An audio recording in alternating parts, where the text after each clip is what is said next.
Visa জটিলতায় ভারতের হাসপাতালগুলোতে কমেছে বাংলাদেশি রোগীর সংখ্যা। উগ্র হিন্দুত্ববাদীরা চিকিৎসা সেবা, হোটেল সেবা বয়কটের ঘোষণা দেওয়ায় আশঙ্কা তৈরি হয়েছে। ফলে বাংলাদেশিরা চিকিৎসার জন্য থাইল্যান্ডের দিকে ঝুঁকছেন। এছাড়া সিঙ্গাপুর ও মালয়েশিয়ার দিকেও যাচ্ছেন বাংলাদেশিরা। ফলে ভারতীয় হাসপাতালগুলো অনেকটা রোগীর আকাল পড়েছে। ভারতীয় চিকিৎসকদের ভাষ্যমতে আগের তুলনায় প্রায় ৭০% বাংলাদেশি রোগী কমে গেছে। মাসে যেখানে গড়ে ২৫,০০০ বাংলাদেশি মেডিকেল ভিসা পেতেন, এখন তা নেমেছে ৭০০ থেকে ১,০০০-এ। ফলে তাদের উদ্বেগ বাড়ছে।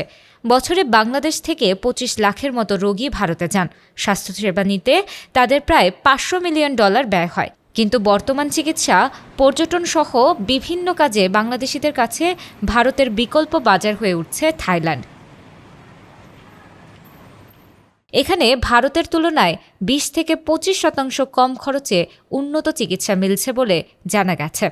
বাংলাদেশি রোগী টানতে সম্প্রতি হাসপাতালগুলো সরকারকে ভিসা প্রক্রিয়া স্বাভাবিক করার আবেদন জানিয়েছে।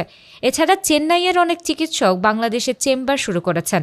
চিকিৎসকদের দাবি, দুদেশে অস্থিরতায় রোগীদের যেমন ক্ষতি হচ্ছে, তেমনি আর্থিক ক্ষতির সম্মুখীন মেডিকেল ব্যবসা। রাজনীতির ঊর্ধ্বে উঠে দুই দেশকে কূটনৈতিক সম্পর্ক মজবুত করা জরুরি।